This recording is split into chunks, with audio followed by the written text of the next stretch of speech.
Welcome to Kavitha recipe Tamil. இன்னைக்கு பார்க்க போகிற ரெசிபி ஒரு அருமையான பால் கொழுக்கட்டை எப்படி செய்யலாங்கிறத பார்க்கலாம் வாங்க. இந்த பால் கொழுக்கட்டைக்கு பச்சரிசி மாவு தான் தேவை. வீட்டில் இருக்க பச்சரிசி மாவு இருந்தாலும் சரி, ரெடிமேட் பாக்கெட்டு இடியாப்ப மாவு இருக்குல்ல, அந்த பாக்கெட்டை வாங்கி கூட நீங்கள் நல்லா இந்த மாதிரி ஒரு பால் கொழுக்கட்டை செய்யலாம். இப்போ எப்படி செய்யலாங்கிறத பார்க்கலாம். ரொம்ப ஈஸியாக செய்யக்கூடிய ரெசிபி தான். இப்போ வீட்டில் இருக்க பச்சரிசி மாவில் தான் ஒரு கப் எடுத்துருக்கேன். அதே கப்பில் சர்க்கரையோட அளவு, நெய், இதை வச்சு தான் இப்போ நம்ம செய்ய போகிறோம்.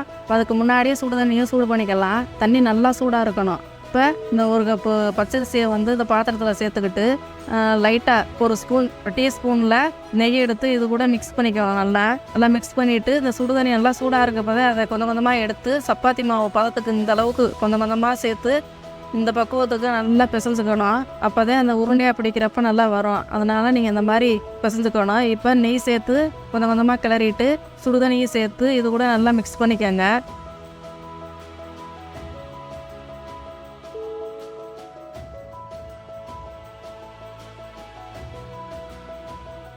இப்போ சுவைக்கு தூள் சால்ட்டு, எப்பயுமே ஒரு ஸ்வீட் செய்யணும்னா சால்ட்டு சேர்க்கணும். நீங்கள் கொஞ்சம் லைட்டாக அந்த மாதிரி சேர்த்து இதையும் நல்லா மிக்ஸ் பண்ணிக்கணும்.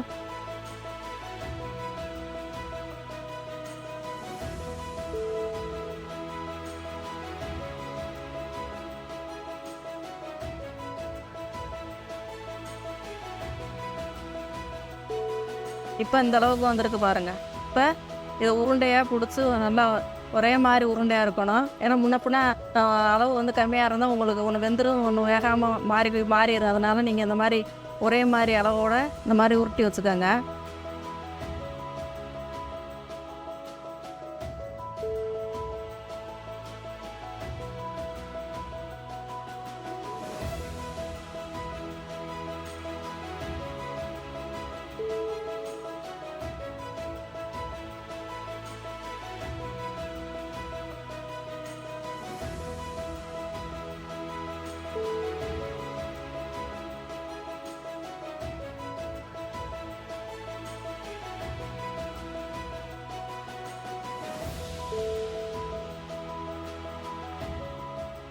இப்போ இந்த மாதிரி உருண்டையாக ஒரே மாதிரி எல்லா மாவையும் உருட்டிட்டோம். இப்போ ஒரு பாத்திரத்தில் தண்ணியை நல்லா சூடு பண்ணிக்கலாம்.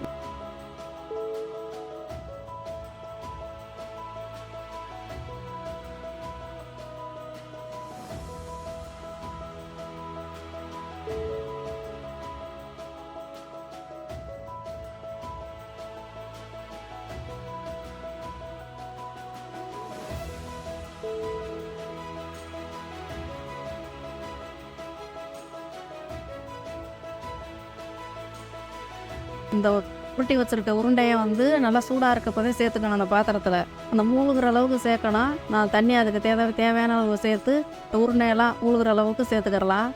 இப்போ இது கூட நம்ம பால் சேர்க்கறதுனால இந்த அளவுக்கு சேர்த்துருக்கேன். தண்ணி நல்லா கொதிக்கணும். அதுக்கு பின்னாடி தான் சேர்க்கணும். இல்லைன்னா அந்த உருண்டையெல்லாம் என்ன ஆயிரும், கரைஞ்சிக்கிறோம். அதனால் நல்லா தண்ணி நல்லா கொதிய விட்டுட்டு இப்போ ஒன்றா இது கூட சேர்த்துக்கலாம். இந்த மாதிரி நல்லா தண்ணி கொதிக்கிறப்ப சேர்த்துக்குவோம் ஒன்றா எடுத்து. இப்போ நல்லா பாருங்கள், அந்த அளவுக்கு உடனே நீங்கள் அந்த உருண்டையெல்லாம் திருப்பி போடக்கூடாது. அப்படியே விட்டுருங்க. ஒரு 2 நிமிஷம் விட்டதுக்கு முன்னாடி திருப்பணும். இந்த மாதிரி திருப்பிட்டு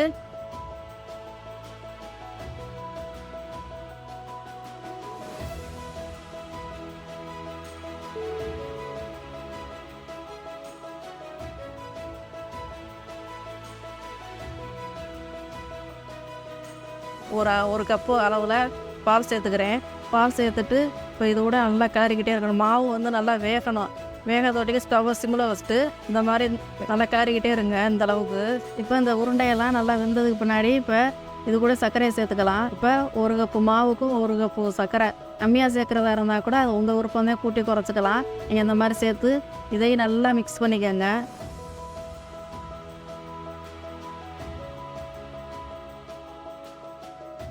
நல்லா கெட்டி பதத்துக்கு வரணும். அதுக்காண்டி ஒரு பச்சரிசி மாவு ஒரு ஸ்பூன் எடுத்து அதை பச்சை தண்ணியில், சுடு தண்ணி கிடையாது, பச்சை தண்ணியில் நல்லா மிக்ஸ் பண்ணி இது கூட சேர்த்துக்கணும். கடைசியாக சேர்த்துக்கணும். சேர்த்து அதையும் நல்லா கிளறிக்கிட்டே இருங்க இந்த அளவுக்கு.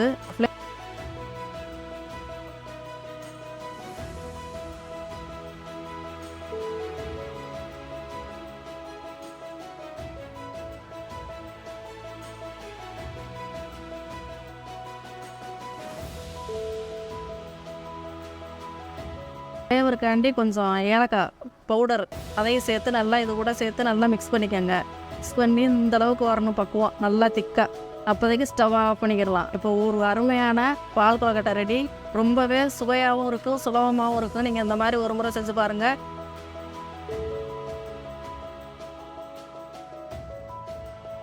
இந்த வீடியோ பிடிச்சிருந்தா லைக் பண்ணுங்கள், ஷேர் பண்ணுங்கள், சப்ஸ்கிரைப் பண்ணுங்கள்.